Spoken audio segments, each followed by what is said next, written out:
Hey, it's NPR's Book of the Day. I'm Tinbit Ermias. There's a thing I've heard about memoirs, that the best ones are both vulnerable and honest.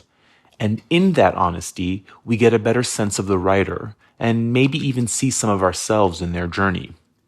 This week, we bring you memoirs from a variety of writers, all of whom use their life story, in whatever form it comes in, to tell us something about themselves and the world that created them. And we begin with a love story of sorts. You may know Camonghne Felix as a poet whose work has garnered critical acclaim, like her debut collection titled Build Yourself a Boat, which was longlisted for a National Book Award. In her latest book, Dyscalculia, a love story of epic miscalculation, Felix confronts the topic of heartbreak, and I'll mention here that this interview deals with topics like self-harm. But it's not just that. It's also about Felix's journey to loving herself in the face of the trauma that heartbreak can bring. Really, it's my love story, Felix tells NPR's Juana.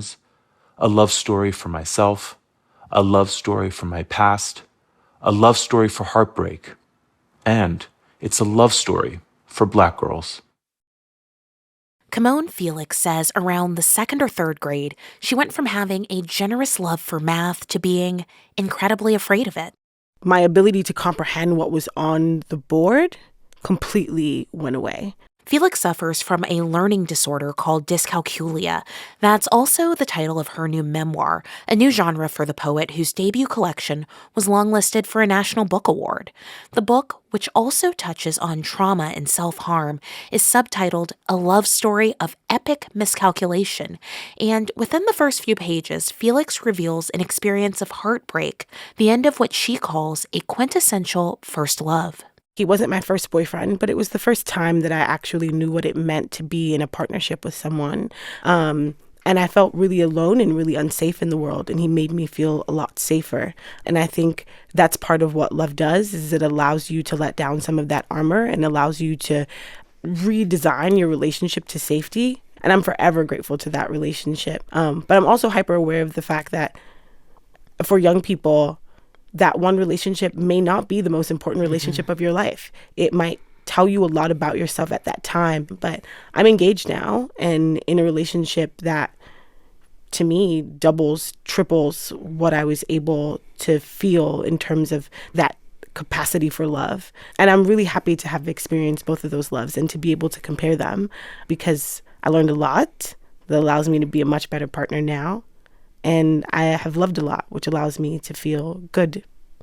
In the book, you write about these different types of pain and loss in searing detail. There's the pain within romantic relationships. There's self-harm. There's pain within different types of interpersonal relationships, sexual abuse. And you write about them in such an incredibly personal way. I'm curious what drew you to want to explore loss like this. When I started writing the book, and the focus was on heartbreak, it was impossible for me to talk about my own heartbreak without talking about these other systemic heartbreaks that had already happened. Trauma, we don't think of it as heartbreak, but it functions similarly. It causes the same kinds of symptoms, depression and anxiety and a litany of others. I wanted people to have a different relationship with heartbreak. It's something that we only associate with romance. If you decontextualize it and put it in other spaces, if you talk about it in terms of self-harm, in terms of sexual assault, it's a lot easier for people to understand what it means for a person to be in pain and what it means for their heart to be broken. But somehow, when we think about romantic heartbreak, we think of it a lot more casually. We don't give people the space and the generosity to say, you know what, you're going through a trauma. This is a trauma that you're experiencing. Can you give an example of a moment in your story where you came to this realization? There's one moment in the story where I go to work and I tell my boss that I am going through a breakup. And my boss, immediately, her instinct was to tell me to push through it with work. And what she said was, the same thing happened to me when I was around your age. You know, I just push through with work. And I think if you do the same thing, you'll find that you'll feel a lot better. And I felt so sad for both of us in that interaction because it was clear that this is something that she'd been told. And I wonder for both of us what would have happened if she'd had said, I completely understand, take all of the space that you need. That would have validated me in a really important way and would have focused it for me and allowed me to say, wow, this is serious and I should take this seriously. I was really taken with the writing in the book, and there are a number of places throughout it where there are lines or turns of phrase or places even entire paragraphs that you come back to more than once. And I want to ask you about one of them. You write that, as it turns out, nature has a formula that tells us when it's an entity's time to die. And I thought that was really beautiful, and I wanted to ask you about it. Yeah, I'm speaking to actual physical death because there is some suicidal ideation in the book. And also the idea that every relationship has to die, and that the entity of the relationship had completed its life cycle, and I couldn't really fight its inevitability.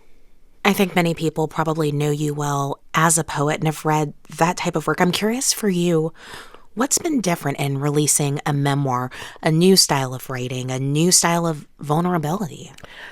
Poetry allows you some space to hide if you'd like to.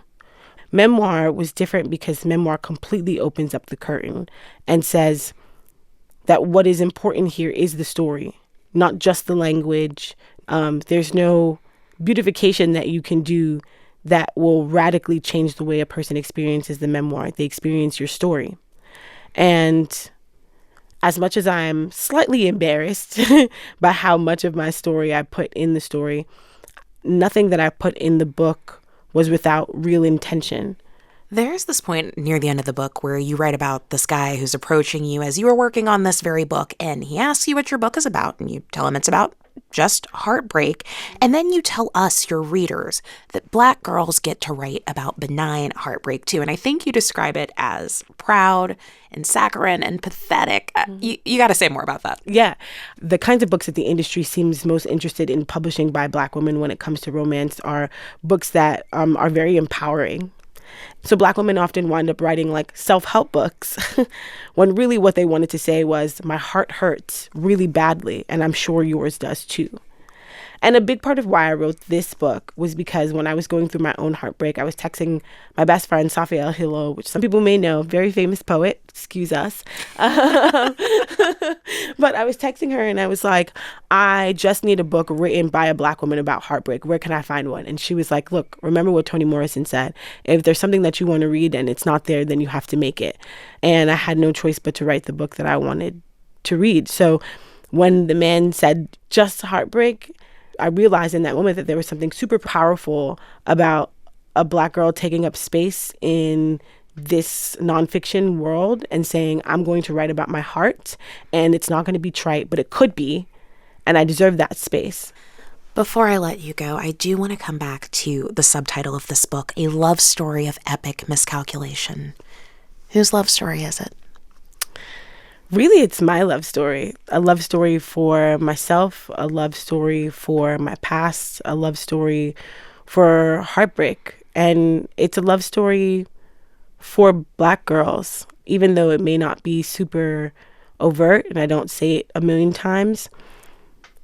I love Black women and I see them and I see their pain. And I wanted to give them a space where they felt represented. And I really wanted to write a love story for them. We've been speaking with Camonghne Felix. Her new memoir, Dyscalculia, A Love Story of Epic Miscalculation, is out today. Thank you so much for being here. Thank you so much for having me. If you or someone you know is in crisis, call or text the 988 Suicide and Crisis Lifeline. Just those 3 digits, 988.